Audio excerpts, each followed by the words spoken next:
Episode ১৩। যেদিন আমি তাকে নয়, নিজেকেই খুঁজতে শুরু করলাম। একটা সম্পর্ক ভেঙে গেলে সবচেয়ে বড় ক্ষতি কি হয় জানেন? মানুষটা চলে যায়। না, স্মৃতিগুলো থেকে যায়, সেটাও না। সবচেয়ে বড় ক্ষতি হয় আপনি একদিন আয়নার সামনে দাঁড়িয়ে নিজেকেই চিনতে পারেন না। আমি সেই মানুষটাই কি ছিলাম যে একদিন বুঝতে পারলো যে অন্য একজনকে বাঁচাতে গিয়ে নিজেকেই হারিয়ে ফেলেছে? সে সিদ্ধান্তটা নেওয়ার পর আমি আর ফোন করিনি, আর কোনো বার্তাও পাঠাইনি। আমি ভেবেছিলাম হয়তো একদিনও নিজেই যোগাযোগ করবে, হয়তো বলবে চলো বসে কথা বলি। কিন্তু সময় খুব নিষ্ঠুর এক শিক্ষক। সে অপেক্ষা করতে শেখায়, তারপর একদিন বুঝিয়ে দেয় যে সব অপেক্ষার গন্তব্য ফিরে পাওয়া নয়। প্রথম কয়েকটা দিন অদ্ভুত ছিল। কোনো ঝগড়া নেই, কোনো তর্ক নেই, কোনো অভিমান নেই, কোনো শান্তিও নেই। ঘরের ভেতরে একটা অদৃশ্য শূন্যতা ঘুরে বেড়াতো। ফোনটা বারবার হাতে নিতাম, আবার রেখে দিতাম। অভ্যেসটা ভাঙতে সময় লাগে। ২০ বছরের অভ্যাস কয়েকদিনে শেষ হবে না। একদিন কাজ থেকে ফিরে পুরো ঘরটা অন্ধকার রেখেই বসেছিলাম। কোনো আলো জ্বালাইনি। কেন জানেন? কারণ অন্ধকারের সঙ্গে তখন আমার ভেতরের অবস্থার এক অদ্ভুত মিল ছিল। আমি ভেবেছিলাম, এটাই কি তাহলে জীবন?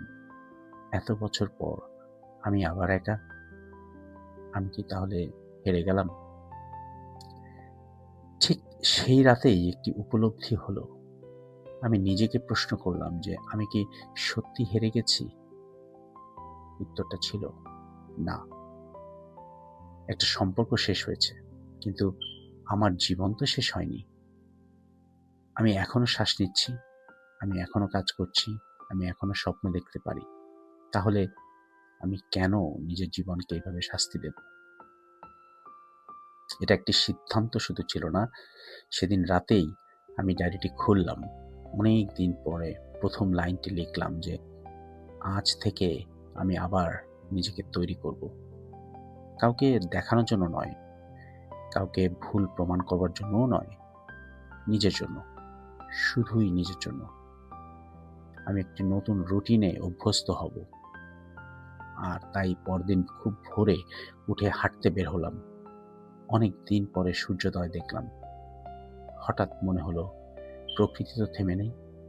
পাখিরা গান গাইছে, গাছে নতুন পাতা আসছে, সূর্য প্রতিদিনই উঠছে।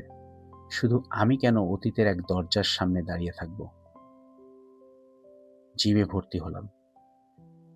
শরীরের মতন মনও দুর্বল হয়ে গেছে, তাই সেটাকে সারানো দরকার। যেভাবে পেশি গড়তে নিয়মিত অনুশীলন লাগে, মনকেও তেমনি অনুশীলন করাতে হয়। প্রথম দিন খুব বেশি কিছু করতে পারিনি, কিন্তু সেদিন একটা বিষয় বুঝলাম যে আজ আমি গতকালের চেয়ে এক ধাপ এগিয়েছি। মেডিটেশনে ফোকাস করলাম। প্রথম দিকে খুব কঠিন লাগতো। চোখ বন্ধ করলেই পুরনো স্মৃতিগুলো ফিরে আসতো, মুখগুলো ভেসে উঠত, কথাগুলো কানে বাজতো। কিন্তু একজন শিক্ষক একদিন আমাকে বলেছিলেন, চিন্তাকে থামানোর চেষ্টা করো না, শুধু তাকে যেতে দাও।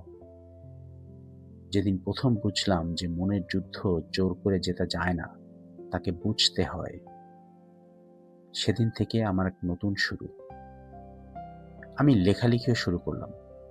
একদিন হঠাৎ লিখতে শুরু করলাম কবিতা, তারপর প্রবন্ধ, তারপরে গল্প, আরো নানা কিছু। লিখতাম প্রথমে নিজের জন্য, তারপর ধীরে ধীরে লেখাগুলো অন্য মানুষের কাছেও পৌঁছাতে লাগলো। অনেকে লিখলো আপনার লেখার নিজের গল্প খুঁজে পাই।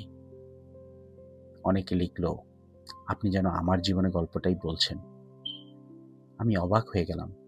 আমার কষ্ট অন্য কারো শক্তি হয়ে উঠতে পারে।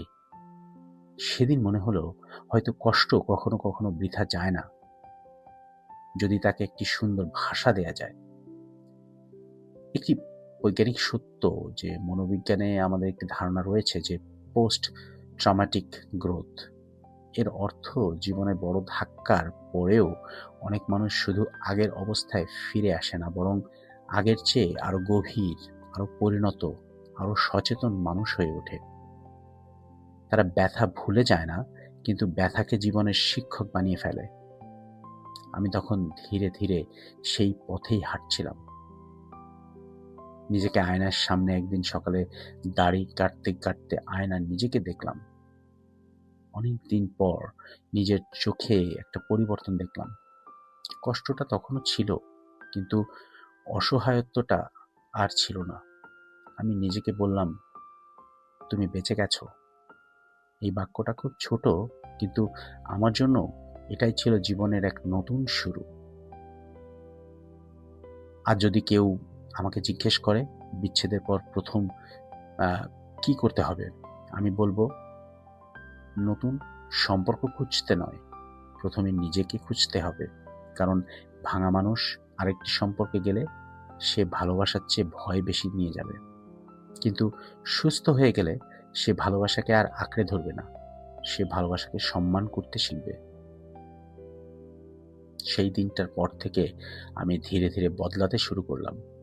সকালে হাঁটা, জিম, মেডিটেশন, নিজের কাজ, লেখালেখি, নিজেকে নতুন করে গড়ে তোলা। আমি জানতাম না এই পথেই আমাকে নিয়ে যাবে এমন এক জায়গায় যেখানে অতীতের অন্ধকার ধীরে ধীরে আলো হয়ে উঠবে। আর সেই আলোয় একদিন একটি সম্পূর্ণ অচেনা মানুষের সঙ্গে আমার দেখা হবে। কোনো পরিকল্পনা ছিল না, কোনো প্রত্যাশাও ছিল না, শুধু দুজন মানুষ যারা দুজনেই জীবনের কাছ থেকে কিছু হারিয়েছে। আর হয়তো সেই কারণেই তারা একদিন একে অপরকে বুঝতে শিখবে। সেই অচেনা পরিচয়ের গল্পই আমরা শুরু হবে এক নতুন জীবনের অধ্যায়। পর্বটি চলবে।